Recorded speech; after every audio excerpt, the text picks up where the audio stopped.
People don't want no trouble. We got enough trouble.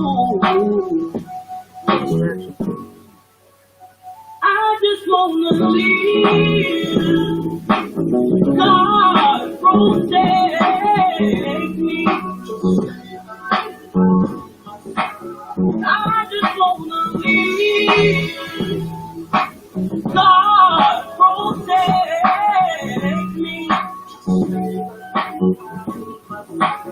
I just wanna. I'm a young boy. Hello, hello. How is everyone this evening? Welcome to a special edition of Candid Conversations with your host, Valerie Jefferson and Wade Howard. All right. Our special edition today, we're talking about state of the culture and social unrest in America.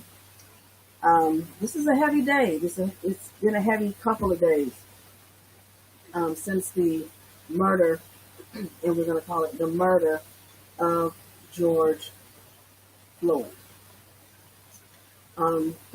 George was from Houston, Texas. Went to Yates High School. His family is in Houston, and I would like to give our condolences to his family, the Floyd family, and all that are involved with him. I do have friends in Atlanta and Houston that were personal friends of Floyd, and they called him Big Floyd. And they played in basketball with him at school, in tournaments with him, and it just broke my heart staying until 2 o'clock in the morning because only my friend who was going through the loss of a dear friend. So again, our hearts go out to and condolences to the family, to the city of Houston, and to those who knew him and loved him in Minneapolis, Minnesota.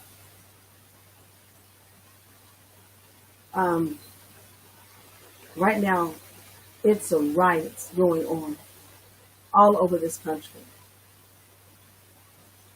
In LA, New York, Minneapolis,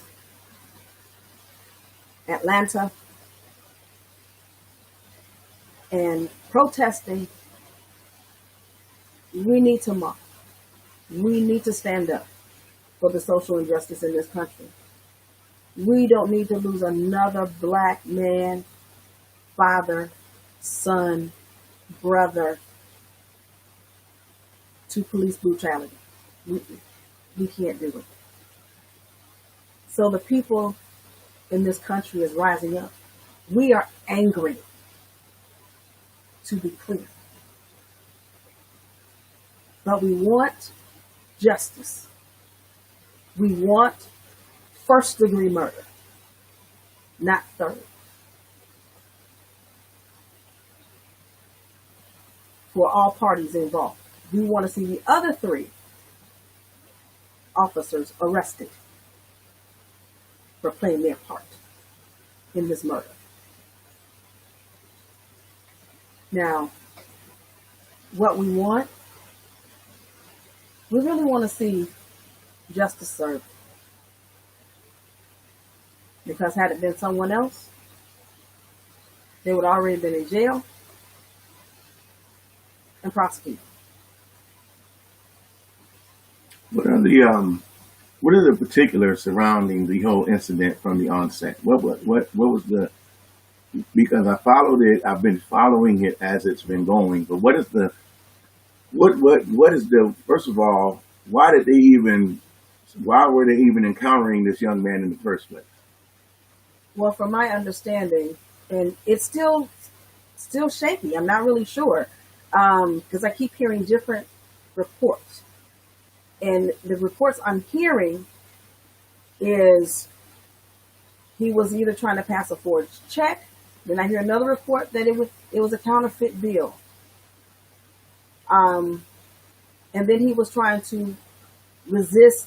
There was resistance when the police were trying to apprehend him. Now,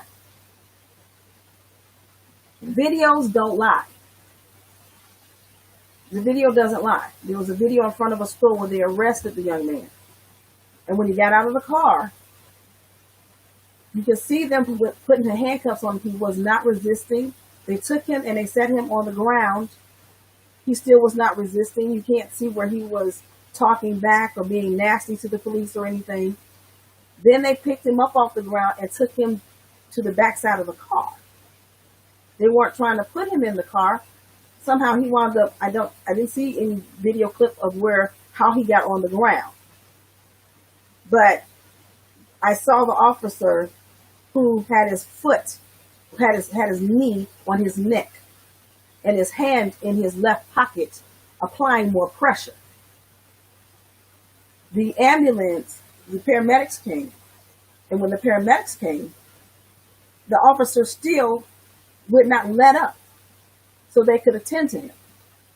The people were screaming and yelling, "Leave him alone, don't touch him. You see his nose is bleeding, he can't breathe." The man was crying for his mother. No mother should see over and over again clips of her son dying on national television and on social media. So it was a clear indication of hate.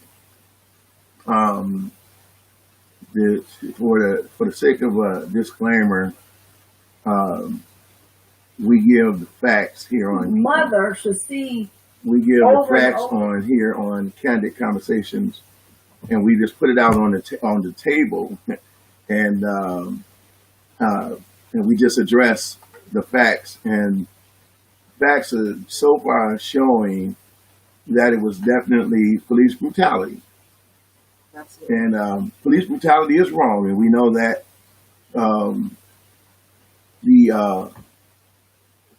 What is going on in the mind, first of all, what's going on in the mind of the police officer at this particular time? Because he's looking at a man. Let's set aside the racial part. Let's set aside the cultural part and just look at the fact that this is a human being, all right? A human being with a human life. All humans have committed wrong. Every last person in this world. No one is perfect. That's correct. No one walks the straight and narrow. Everyone makes mistakes. Even to the degree that it's not a mistake, that we do something intentional. And I will say this. I won't say I think. I know this. The only thing that would warrant a taking of life is when you've taken somebody's life or you're threatening to take someone's life. And it was clear that that wasn't what was happening. It's clear, according to your introduction of it. Again, I did not see the beginning, but I have seen clips of this and clips here and there of the actual what's happening, you know. And so, again, I'm with you. Our hearts go out to the family and to the loved ones of this man, regardless to whether he committed a crime, which is clear that he committed a crime, whatever it was, but it still didn't warrant for that type of response or that type of reaction. No. Like I say again, the job of an officer, I'm an officer of the schools, and our job is not to render judgment. Our job is just to arrest, detain until you go to court, or until you stand before a judge. And then the judge and the jury, whatever it may be, whatever is appropriate at that time, they make a decision on your fate at that point. It is not the officer's job to make that call. That's right. Okay. So I was pulled over once, and I was working, and guns were drawn on me, like about 15 officers, 15 maybe more officers. And they said that there was a shooting in the area that I was working, I was delivering. And they said the car fit my description. I said, well, as you can see, I got my papers was in the car, delivered bundles. I said, I'm working. And I did not I did not resist. I did not talk back. I said, yes, sir. No, sir. I said, yes, sir. And I stayed courteous. Now, by the grace of God, they didn't pull those triggers because they all had guns drawn.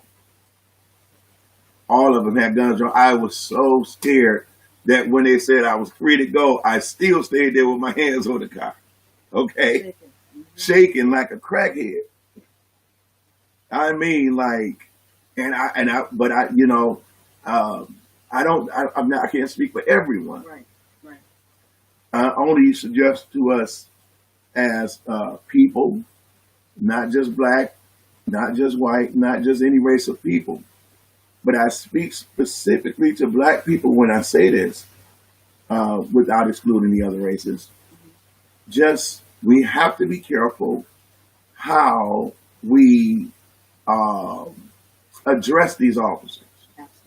Okay? Anything that needs to be argued can be argued in the court of law. Let them come. Let them say what they must. I was at court, and they took me in the back in the chambers of the judge, and the prosecutor had a conversation with me, and he said, "Hey man, plead guilty because the officer never showed up. Just plead guilty. We'll make sure you don't get no points. You pay a fine, and you can go home. You don't have no points." And I said, "But I didn't do anything." Right. He said, "Well, we can get the officer in here, and we can press the issue, and we can take this thing to a civil court." And I'm like, he said I didn't stop for an ambulance, but I did. I stopped. I pulled over. I was working then. Right. Pulled over. The ambulance went. I was clearly behind. I'm looking at the ambulance from behind. I pulls off. He pulls me over. And he says, "You did not yield to the officer, to the ambulance, or to the emergency vehicle." So I knew that it was a charade. I knew that it was a clear cut case of they're going to muscle you. And they did. They muscled me.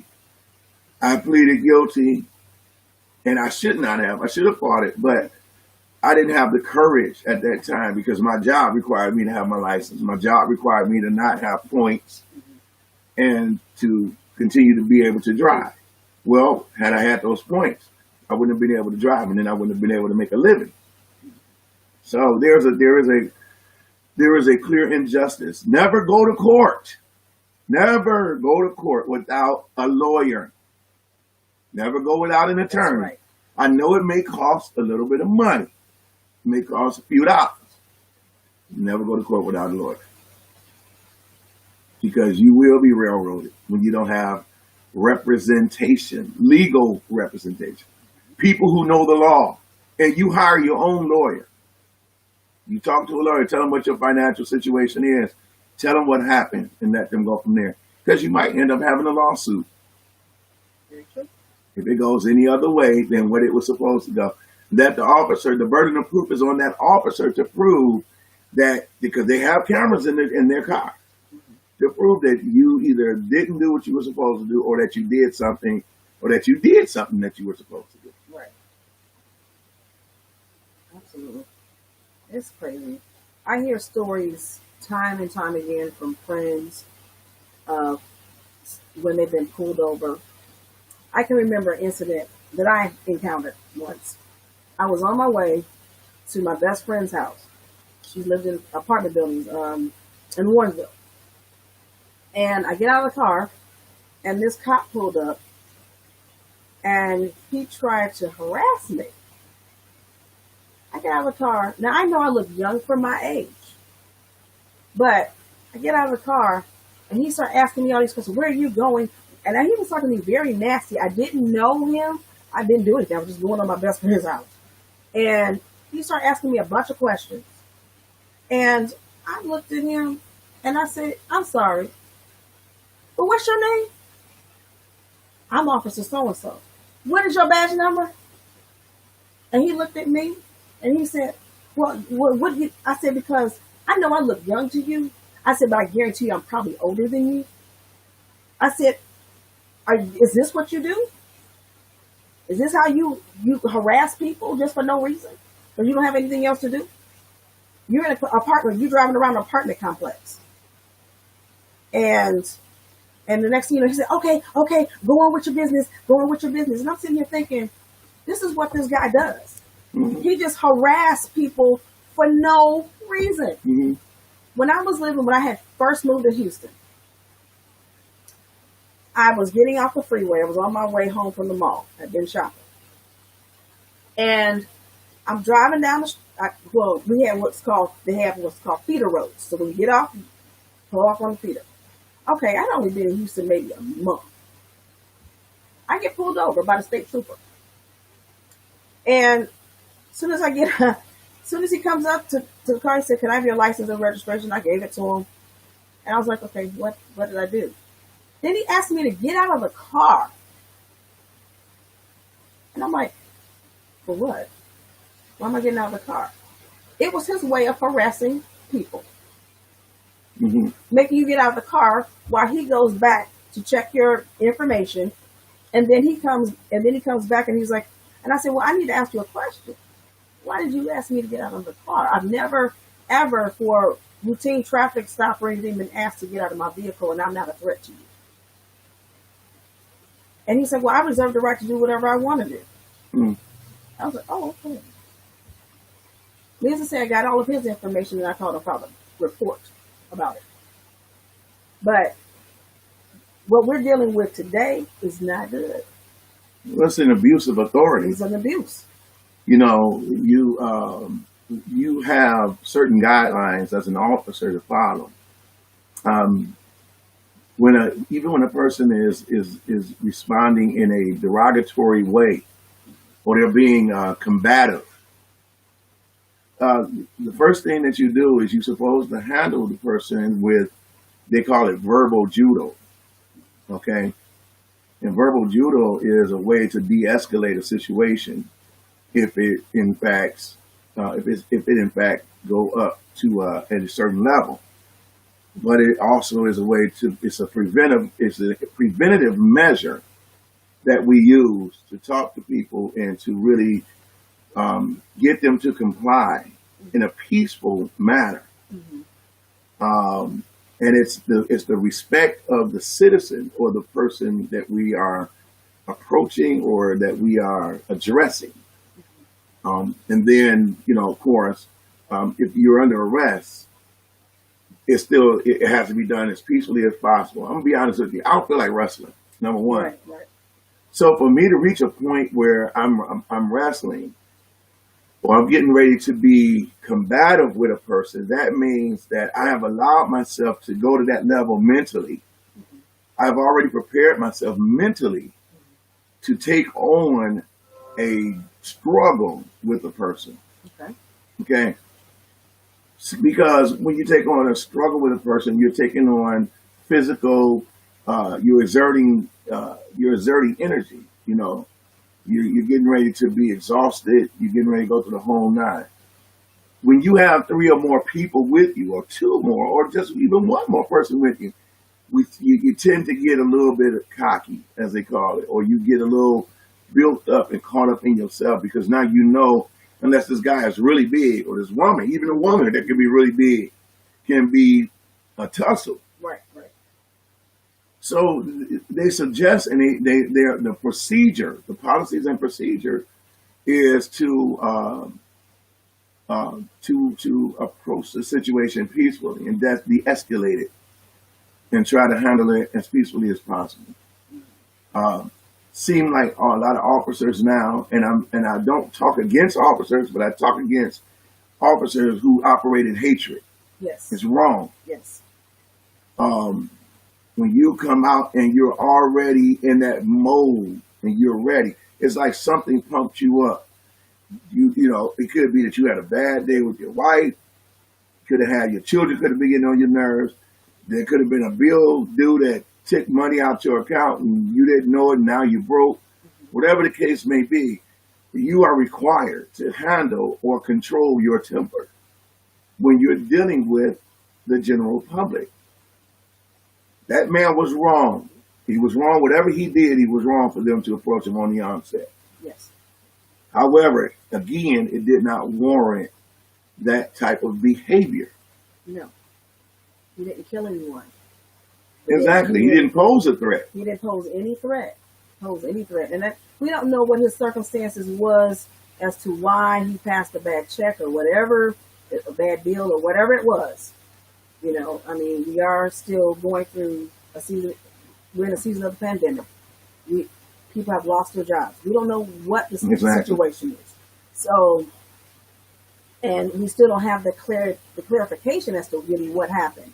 But it still did not warrant what happened to him. He did not deserve to die. America did not deserve to watch him die in front of people. That was ridiculous. That man held his knee on that man's neck for more than 9 minutes. And he still didn't take his knee off his neck while the paramedics had came. That was ridiculous. And then there are police officers, good police officers, who have been coming on their social media pages and saying, this is not what we do. I can only speak for my precinct, and there are some good cops. Absolutely. You know, there are some good cops. And he said, we were not trained, and we thank you for your service. We really do.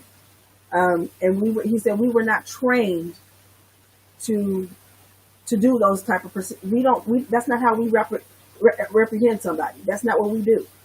Apprehend, exactly. That's not what we do.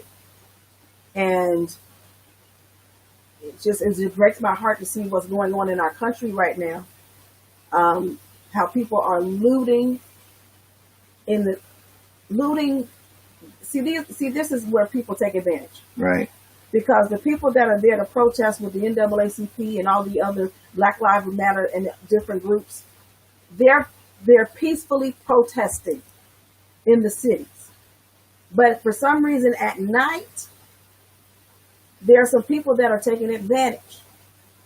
There are people walking around, like I said, in black hoodies. They're not our race. They've been walking around in black hoodies. And I saw the video when the young lady was showing, and she was angry. And she was like, what are you doing? This is not what we do. We're out here trying to protest, and you're being a hypocrite. So, excuse me. You're being a hypocrite. And we cannot understand why, because this is not, we didn't come here to loot. We're not savage animals out here. We didn't come out here to loot. We came out here to protest the social injustice that's happening in this country, and we're tired of it. Mm-hmm. As African American people, we are tired of it. Mm-hmm. We're tired of what's going on in our families. We're tired of somebody not making it home because they got stopped by a police officer and they were shot and killed. We're tired. At the end of the day, we are tired. So I understand why it's happening. I can understand why it's happening. We've had the riots in South Central. We've had the Watts riots. We've had the Huff riots. And the many other riots that have gone on in other cities due to social injustice. But if we're going to stand up, we do have to we know the problem. Now, what's the solution? That's the question. Well, let's deal with the problem right quick. Let's deal with what could be the problem. Okay, so now, I'm not saying, and I know Val's not saying that it's racism, but it looks that way. And perception is everything. Perception can cause people to react in a way that says, I see you, I perceive it this way, I respond based on what I see. So it looked racist because there were white officers and there was a black man on the ground. Number one, culture issue. Black man with, what do you have on, a tank top or a t-shirt? Wasn't really dressed in a suit, collar, and you have more criminals in shirt and ties than you have in the actual street. People react out of their conditions, as you stated earlier. Right. People react out of their conditions, even during, like you said, this pandemic, where people have lost their jobs, People are starving. Right. People are just trying to get money. You know, some people are trying to eat. There are people out there that are genuinely just trying to eat, trying to pay some bills so they can survive, you know, because this pandemic has caused businesses to close, has caused people to lose their jobs. I talked to two friends of mine last night at the store, and they both were laid off. They have kids. They both were laid off and indefinitely until further notice. Like, really? Like, and they were already not even making a whole lot of money, but they were doing the best they can they could with the money that they were making. So you're dealing with a lot going on here. You got racial. Is it racial injustice? Is it cultural injustice? Because I don't look like you, I don't act like you. I just discovered just through studying that God even declares that He doesn't. You can't judge people. Paul said this: when I was in Rome, I did like the Romans. I adapted to their culture. Right. So we have to be sensitive to people. Right. They're people. All of us were created in the image and likeness of God. And when I see somebody begging for money, you know, or asking for money, if I have it, I try to give it to them. Sometimes I don't. Right? Sometimes whatever I figure out at that particular time, or however God leads me, I respond in that manner. But people are still people, regardless. They're still human beings. Yes. And the bottom line is, at the end of the day, you're going to have to give an account. That blood is on your hands. Yes.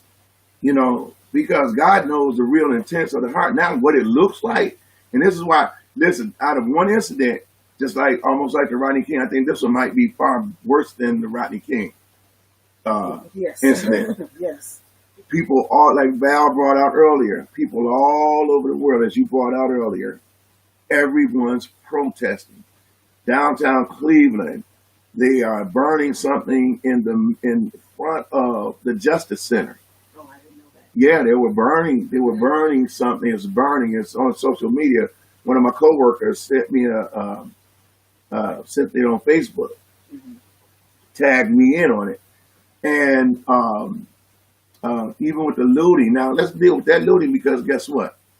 That's People, yeah, but see, people that loot are people that was gonna do it anyway. right. These people, listen, I'm not going to take nothing out of nobody's store that don't belong to me. Right. I mean, even if I could, I have integrity. And I think that we have to do is, the thing that we have to encourage is, don't allow it to get to that level. Right. Because all you're doing is infringing your own personal character Right. on other people. And you're making it to say, I'm justified because the police killed this man. No, you're not. No, I don't agree with the fires. I think it's excessive. I understand why it's happening, but again, I think, in my opinion, that it is excessive. You don't tear up where you live. Exactly. Okay, you don't tear up where you live. I cannot understand where I saw Mayor Bottoms in Atlanta last night. And why are you tearing up Atlanta? Atlanta is a black city. It is African American city. It's African American ran city. The mayor is African American. The judges, from majority of the judges are African American. The police chief is African American. And they're tearing up. They ran it. They tried to get into tearing up the back and busting out the windows of CNN, and try to throw firecrackers in there to get at the police there. And then they burned down Wells Fargo had caught on fire.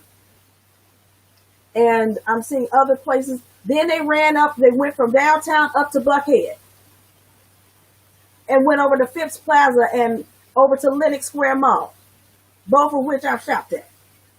And looting. What y'all gonna do? Take some Gucci and sell it online or sell it on the street? Mm-hmm. I mean, come on, somebody. I mean, what's the point? what all you're doing, we're coming out of a pandemic. There's over 26 million people that are out of work already. Now you're burning down these buildings from Minnesota. They burned up a Target, an AutoZone. Those people now can't even go to work in those places. And they're right there and these are the people that work in those establishments are in your community. If we are going to make a change, we have to stand together.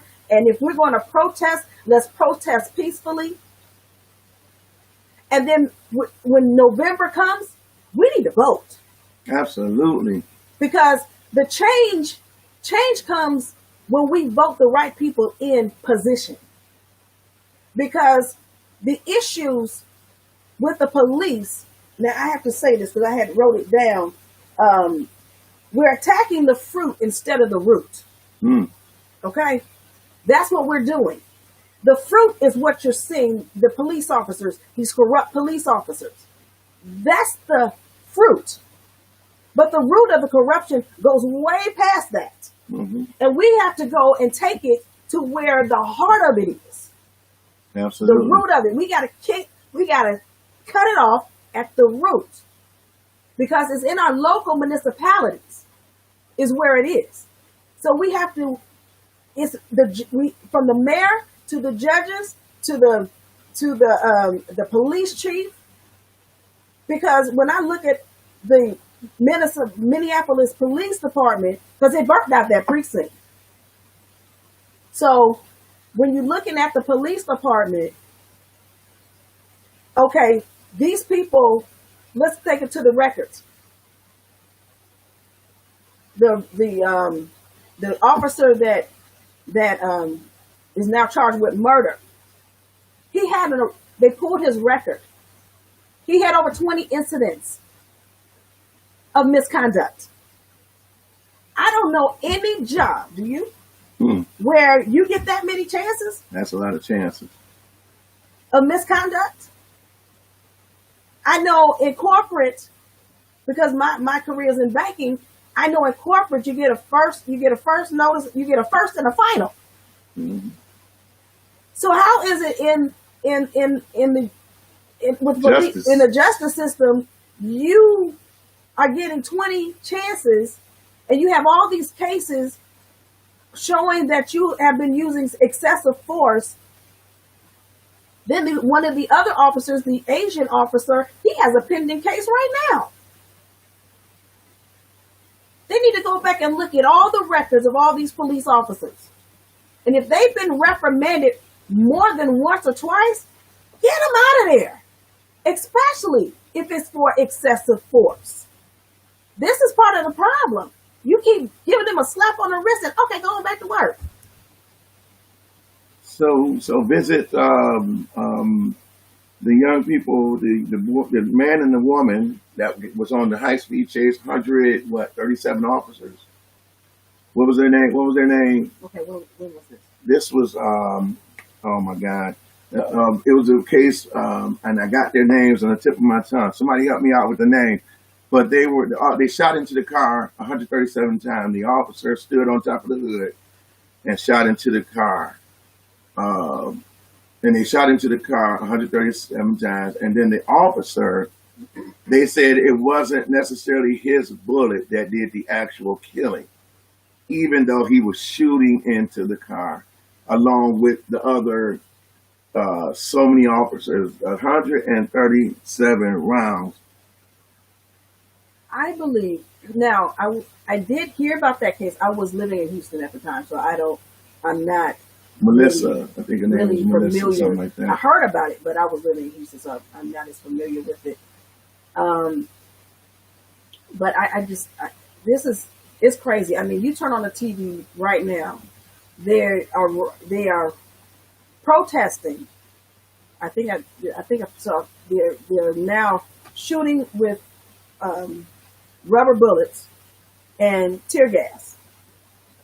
Now, if you're getting too close and they're keep pushing the people back, and I know that yesterday that the National Guard arrested one of the reporters, and all they're doing is reporting, and he was with CNN. I mean, it's crazy. I saw one video where, and this was in Baltimore, where they were fussing with the police. The police were on bike. They were on bike patrol. They're hollering at the police officers, and then I believe there's something mentally wrong with this one woman because she was very belligerent. She started pulling up her dress, telling them to do some things I cannot say on camera, and it was just kind of out of character for anyone that's protesting. Okay, but anyway, it escalated where she got behind the barrier with them and she started punching. She punched an officer a couple of times in the face. Well, an African American officer came up from behind and punched her, hit her so hard, knocked her out while protesting. See, he's not trained to do that. And he was African American.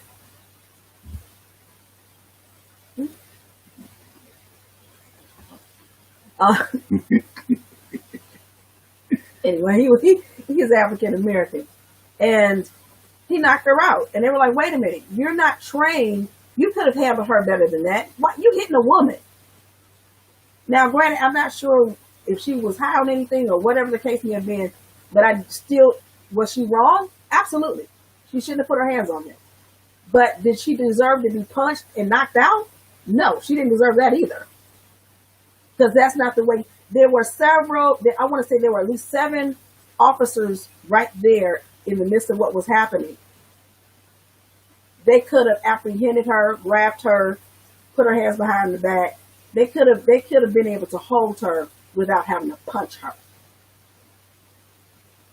Yeah, but that's the hatred again. Again, you're talking about you're talking about a spirit. Now, let's deal with something because that's that you led it into that where you got to tie this in to the unrighteousness of man. Right. Okay, so we are Christian people, Right. and you got to look at it for what it is. You know, sin the sinfulness is a serious problem in this earth.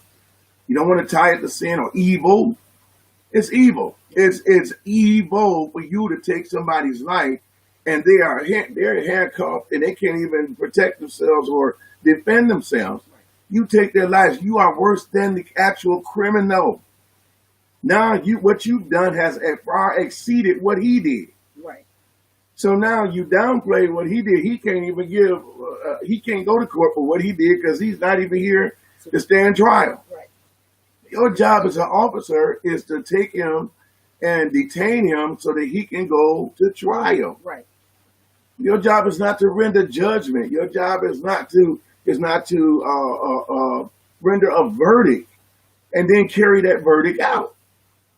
I don't think they were going to give him the death penalty for trying to pass a bad check. He might have did some years in prison, in a federal prison, depending on the amount of money, whether it was, grand theft or whether it's petty theft. Right.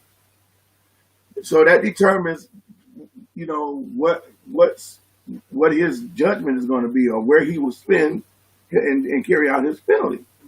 But it definitely wouldn't be death. It wouldn't be the death. And it wouldn't be by the hands of the officer because they have people, when they give you the death sentence, they have people to carry that out. Right. Everybody has an appropriate place. And again, the officer's job at that point is just to deliver you to the holding cell, to the holding place. And then they go on about doing their job to maintain peace, safety, and all of that for citizens. We're supposed to be able to trust police. Don't get ill will to other officers. Right. Looking at them as if they are like those officers. Right. Not all officers are like that. No. Please don't do that. Right. Please understand that each individual, even though they have a mandate, some of them operate out of their own personal issues. All right, like we stated earlier. Right. When a police officer gets behind me, I used to get seriously nervous. But I used to tell myself, what did I do? Am I doing something wrong? My license is up to, my license is, everything is good. My plates are good. My licenses are not suspended. They're not outdated. I was driving the speed limit. I have my seatbelt on. When you do all that you know to do, you don't have to argue. Right. Whatever they say they stopped you for, just say, yes, sir. No, sir. You're not a punk when you do that. You can live, because you live to go to the next day, and then you can go like Valerie said she did, and you can file a complaint. That's right. You file a report. But don't lose your life trying to prove that you are right in the inappropriate place to prove that you're right. Stop arguing with these men, these women, because it's obvious that some of them have some hangups. They have some mental issues. I have people that are police officers as well, and I honor them. I love them. I love them like they're family. But, and I know that they know better. But I wouldn't want people trying to kill my family or my loved ones that are police officers because they're judging everyone the same. So no, don't do that. Don't do that. But at the same time, we got to be careful that when they pull us over, please listen to me. Teach your sons, teach your daughter. I just had a conversation with a pastor about this. This subject came up. She talking about she got 5 sons. It's a friend of mine. And I'm like, but you got to still teach them that whether they are right or wrong, teach them just don't argue with these cops, these police officers. Don't argue with them. Keep your hands in plain sight. Yes, sir. No, sir. Because a lot of them have body cams. A lot of them have body cams. But the ones that don't, see, you can win them over by just being kind. Because I was going up in Bellevue, Ohio, going through Steubenville, which is a rough city. They stop anybody. They stop any and everybody. And I had a white gentleman in the car was Ubering. It's taking him to Bel Air,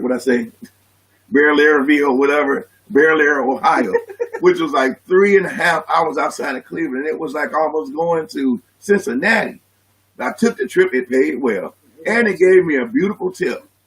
The guy was a beautiful guy, white guy, beautiful. Me and him had a good time. We talked, we laughed. He told me about some things. We had a good time. And the police officer pulled us over. And so he had just got to telling me, I forget his name. I wish I remembered his name. He's a real nice guy. He just told me some things. And when the officer came, he came in, he was mad. He had an attitude. He snatched my license out of my hand. And I just continued to say, yes, sir. I just said, no, sir. I'm sorry. I apologize. I was trying to get over, but it was a car over there. And that's why I slowed down, but I couldn't get over in time enough to honor that you were pulled over and you had somebody pulled over. They had left and then he came up behind me. So when the guy got through, he said, where you headed? I said, well, I'm an Uber driver and I'm taking this gentleman home. I'm from Cleveland. I'm just dropping him home. He's moving back to where he lived. And he says, okay. So when he checked my license, he saw that I was clean. Everything was good. He came back to the car and he apologized to me. White cop. He apologized.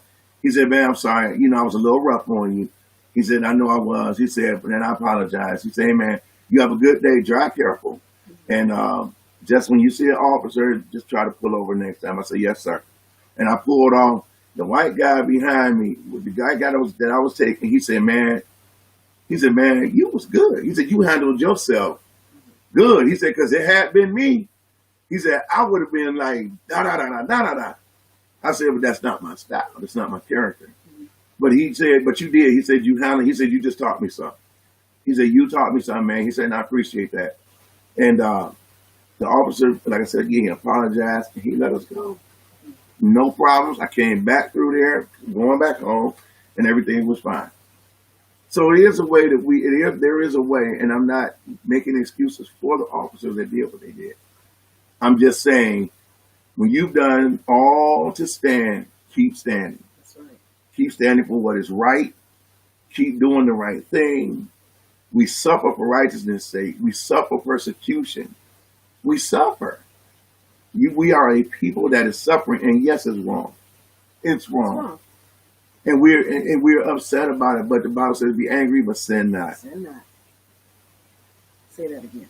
Be angry, but sin not. Sin not. Don't let the sun go down on your wrath.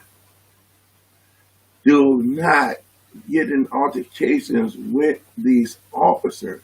Give them their respect so that you can go home and live another day, and then you can get up and go down to the courthouse and file your complaint if you felt you've been treated unjustly. Absolutely. But exercise your legal rights. Listen, I'm not prejudiced. Don't get me wrong. White folks do it all the time. They will take you to court in a minute.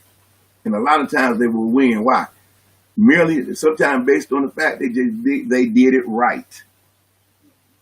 We be ready to beat somebody up. Some of us. Val be ready to beat.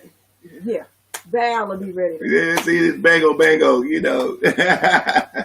See the cute little thug, you know. No, she ain't no thug. But Wait a minute. what? No, I'm just kidding. She know I'm kidding. We'll wait till we get off camera. Yeah. I can't do what I want to do on camera, but when I get off camera. Yeah, but you know, wow. But you know what I'm saying is, listen, we have to be smart about this thing. Right. Our rights, yes, we do have them, but you got to be smart in how to exercise them. Got to use wisdom. Got to. Ooh, Val, we've been on the hour, girl. You were late. No, we started at 6. You were late. I was late.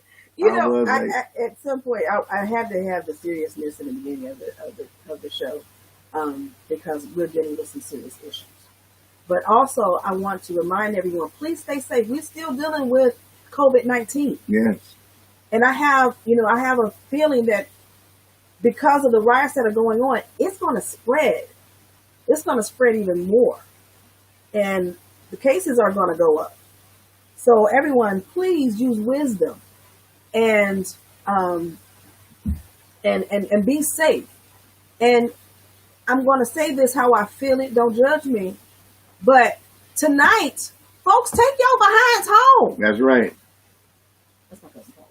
Read what she say, though. Okay. So we got to read what Paula said. My cousin Paula just says, "Hey, Paula. Hey, Paula. Love you. Love you, too."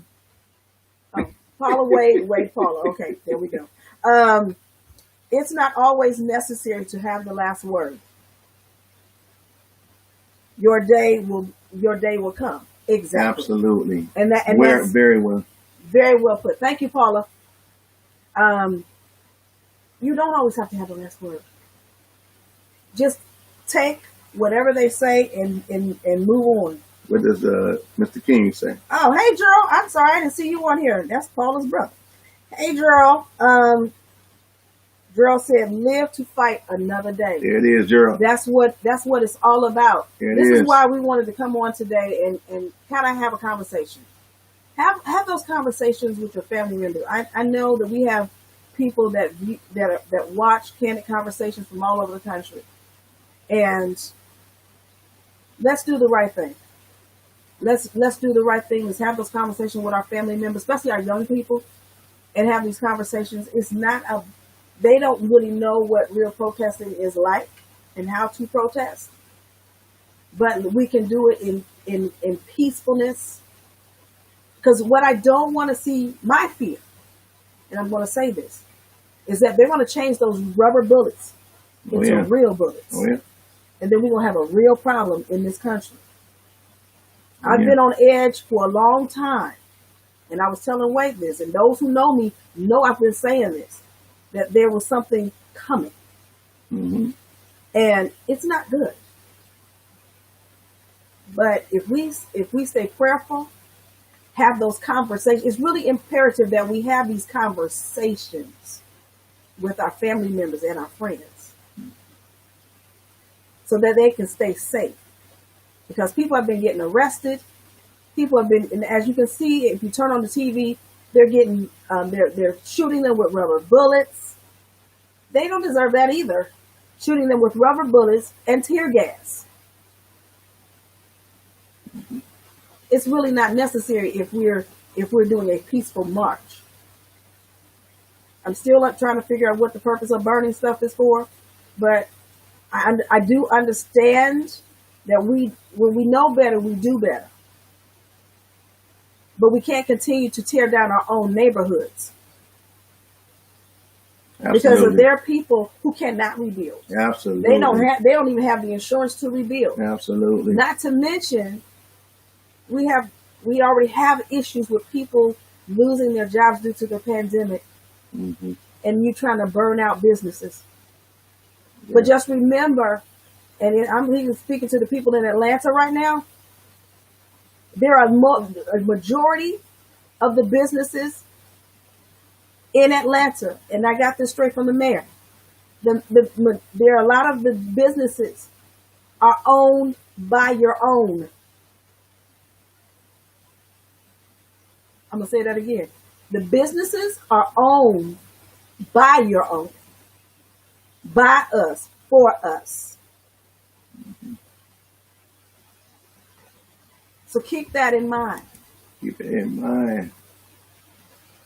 Listen, and turn back. Now's the time to turn to the Lord and to really say prayers for people. People are being hurt in these riots. And like Val said, people are losing jobs, and now they won't even have a job to go back to because the business is burned down. So it's really time to turn to the Lord. I know I'm going to always be spiritual. I'm going to tell you right now, because I am a preacher. I am a Christian. First of all, I'm a preacher. I'm a Christian. Val's a Christian. And preacher, right. So we're going to always we're going to always end in turning to God. God is the answer. Jesus is the answer for the world today. Above him, there's no other. Jesus is the way. So listen, let's turn to prayer. You have a prayer, you have a connection with God, turn to prayer and begin to intercede for this world. Because listen, if something does not change, you're talking about civil war in this civil unrest. And now you have all of these innocent children who don't know what's going on. They're going to get caught in the middle of it. Right. And then innocent kids die. I watch cowboy movies. I love my cowboy movies. And every time I see a war movie or like that, I love war movies. And anytime they come through a town, they're always killing everybody, including women and children. Let's see what Kev Gerald says. If you want to hurt the business, we should boycott and not burn the building down. Absolutely. Speaking of which, this is a segue into what I've seen on social media that's circulating right now. They have called for a all Black and brown people boycott on July 7th. That we will not patronize any business on July 7th. Because we make up over $12 billion in revenue for businesses in this country. And it's probably more than that. So, July 7th is a boycott. Now, let me say this. My question, even though there's a boycott, is what comes after that. Because it has to be more than one day. Whatever we're going to do and link up as a people and stand together, we need more than one day to make change in this country. We need more one day because we know the problem, but now we need the solutions and the resolutions as to how we can get this to come to an end. So we're going to be looking at what our legislators are going to be doing, the NAACP, Al Sharpton. We're going to see what our social leaders are going to be talking about, how we band together and really make a difference this time. We don't want to lose another person. Well, what happened though? And we got to get out of here. But what happened after the Million Man March? What happened? What really got accomplished? Like, You had a million more. You had a million or more black men and women that came together in Washington. And what happened? What really happened? Like, did anything change? They marched and that was it. I mean, I don't really know of much. If somebody online can tell me what happened, what was accomplished after the Million Man March, I really don't know. I really don't know. so Paula says, amen. She said, it begins with us standing together and not tearing each other Keep tearing each other down. down. Absolutely. Right. I didn't see the down. I'm sorry. Yeah. Stop. It's not tearing each other down. And Paula, you're right. You're right. So that's the whole point. So the Million Man March, there should have been a follow-up.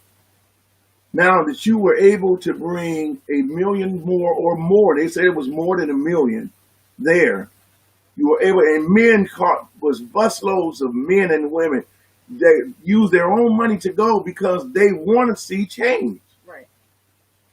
So you have a people that can stand together, like Paula was saying, that you stand together and don't tear up, but you can peaceably protest. You may have to go back to the days of Martin Luther King, and some people may not believe in the days of Martin Luther King, but you have to go back to the days of Martin Luther King. You have to stand together. United we stand, and divided we fall. And so I'm going to be honest with you. To me, it feels like we got too many sellouts in leadership, Yes, we do. especially in black leadership. Now, I don't know who you are. I'm not going to say who I think you are. But I have my record. I have my idea of who you are. And again, there's too much selfishness. When you don't have something, if you're going to be a leader, you got to stand for the people. We don't work for you. You work for us. Say that again. You work You for work us. for the people when you are a leader. We pay your salaries. That's right. And so with that being said, you got to begin to do something and stop hiding behind your title and start living up to your title, because you work for us. You work for the people. And so guess what? Election time is coming around. That's right. And when it comes around, you better believe, you better pray that you get your job back. Because why? You're walking around, you're looking good, you got your suit on, you're smelling good, you're showing up to events, and that's all you're doing. You're raising money, you're helping people raise money for this. You're a public figure, but you're not a celebrity. You're not a celebrity. You are a servant of the people. And so God is straightening stuff out right now. And I'm telling you right now, I'm telling the people, I encourage people in the world, everybody that's listening to me from wherever you are, do your homework on that leader. Find out what they are about. Right. Find out if they lied before. Find out if they did whatever. Find it out. Try to find it out. Because that's what the one guy did to Joe Biden. Oh, yeah. He challenged him right on TV. He says, hey, and this is when Joe Biden made the statement, if you support Trump, you're not really black. Right. That makes no sense at all. It don't make no difference whether a person supports Trump or not. Right now, what makes a difference is what leader comes along that really serves the people. And he doesn't. Oh, I'm sorry. Did I say that? Okay. And that's all. Yeah, you said it, but that's all. That's all I got to say. Is do your homework, because leaders, you serve the people. You are in office. We vote you in to help us to live quiet and peaceable lives, productive, prosperous lives, Right. jobs, education, Right. the whole nine. Right. Where are you?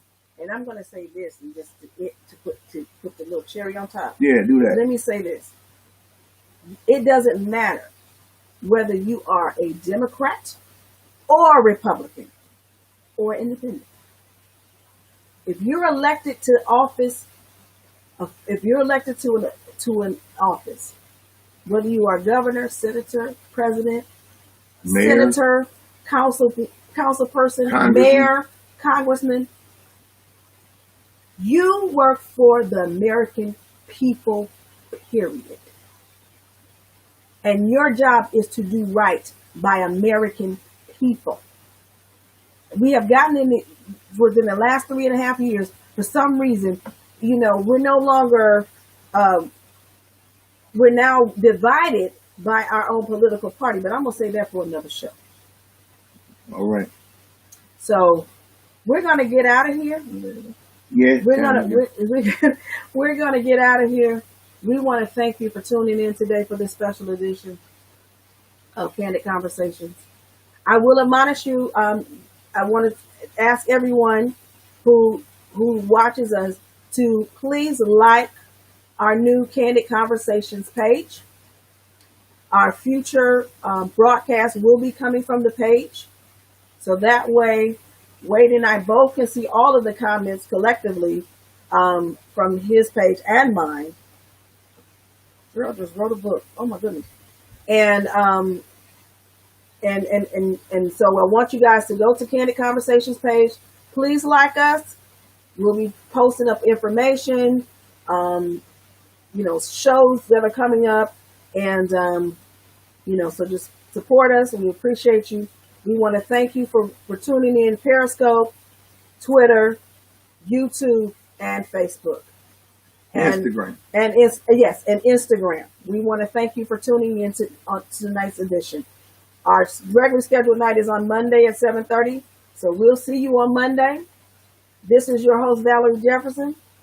And this is Wade Howard. And we're going to say peace.